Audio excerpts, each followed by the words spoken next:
We've had a ton of success in the Tunnel of Pain, you know, on other hunts before. This is one of those freakish areas that just draws a tremendous amount of buck activity during the pre-rut when they really start to cover ground. Looking for does, this is the kind of spot you can see 8 or 10 bucks in one hunt. And I've killed, I think 2 bucks here prior. I've already killed out of this spot, exact tree, and Tanner's harvested one as well out of the same tree. It's just been an incredible spot. I've seen a number of great bucks out of this tree, and we're really got high hopes for the day because this is just one of those spots you know you're gonna see a mature buck when you head into the Tunnel of Pain. I originally named it the Tunnel of Pain because the access to it is 350, 400 yards up a small creek that is all just cobbles and pebbles and stuff. Most of the time I hunt it in the morning because it's a deep timber stand and I'm expecting deer to come back in off the ag fields around it. And so you're trying to sneak in the morning, you know, it's frosty and frozen. A lot of times there's ice on that creek and you're trying to creep 350 yards up this creek and get to this stand, and it's just an exercise and you just feel like you're making so much noise and you're just ruining everything. So you just try and creep in there, so it's really an exercise in pain, and that's why we named it that. It's an amazing spot of all thick honeysuckle bedding area. The whole timber in that area is a series of ridges, and there must be 5 or 6 ridges that all lead down to the Tunnel of Pain. So it's kind of in a bottom, so the wind's got to be absolutely perfect in this spot.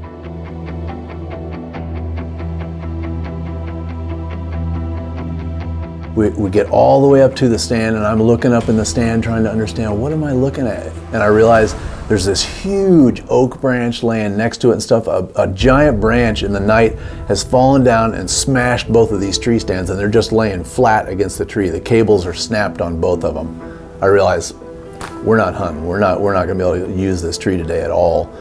And it's starting to get light and blue light, and I'm just realizing my whole hunt is a bust. And so I'm trying to think, well, what in the heck am I gonna do? You know, this is one of my best spots, one of the spots I really wait all year for this time of the rut stage to hunt, and now it's ruined. What am I gonna do? So Tanner and I spoke briefly about it. We put together a plan, and he offered, I'd had wrist surgery on my wrist and just still wasn't real strong with my wrist, and he offered to climb up and pull those 2 stands and get them out of the tree as best he could. So he did that, and we hit him at the base of the tree. We're gonna come back on another day and see if we can rehang 2 brand new stands in the Tunnel of Pain and still make it work. Now it's November 13th, a few days later. Had to wait, didn't have the wind, you know, but now we got southwest winds again. I know I can head into the Tunnel of Pain and give it another try and see if we can get these stands hung. We got to do it on an afternoon because I just don't feel like we can get these stands hung in the pure, complete darkness and hunt morning like I would like to. And you know, at the same time we're hanging these stands, we're already putting the scent in the area. We might as well climb in and hunt them. So that's what we're going to do.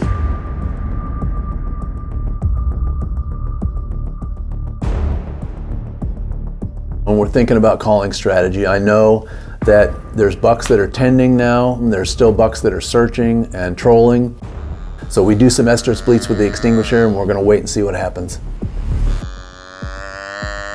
So it's just been a couple, 3 minutes. Tanner and I are looking around, we're trying to figure out, has any buck heard this? Or is there anything approaching? Are there any deer around? Is anything going on?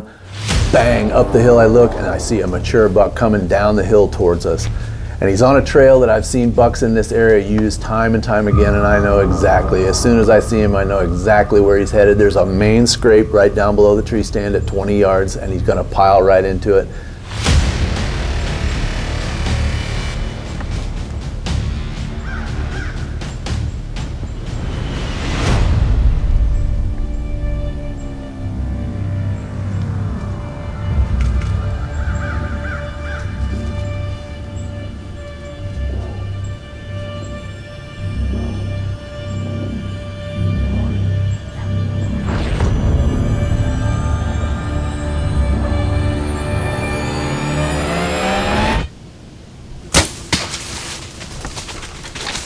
He's done. Listen. Oh my God. Dude, do you believe that just happened? What was it, two or three estrus bleeds from the extinguisher? Oh my God. The flood of emotion that came over me, you know, after killing that buck was just absolutely amazing. I can't even hardly describe the feeling. I just felt like, did this really happen? I mean, how on earth did this all come together for this to happen on this day.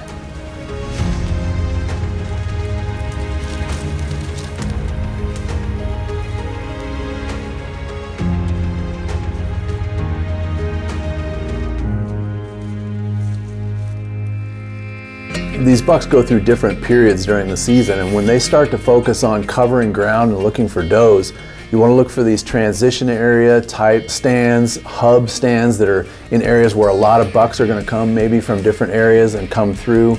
Ravine head funnels are great, but the Tunnel of Pain is a hub stand where these ridges all lead down to it. We kind of accentuated that through time by blocking certain trails and trying to make sure the deer wouldn't get around us, so everything kind of happens out in front of us.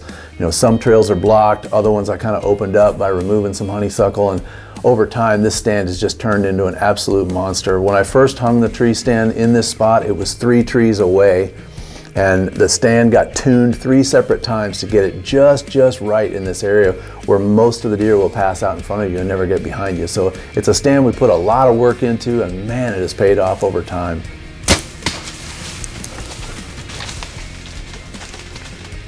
Well, 2 estrus bleats from the extinguisher today, and here this buck was in, lockdown phase, looking for does, and he bought it. He came right to the base of the tree.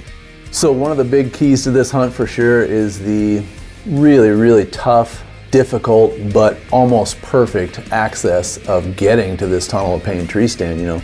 Sneaking up this creek down below the banks and sneaking in there where they just can't see you, and you're down in all this honeysuckle, and the wind's got to be absolutely perfect in this stand. It has to be southwest, nothing but, and it can't be too strong. If it's over 15 miles an hour, it swirls.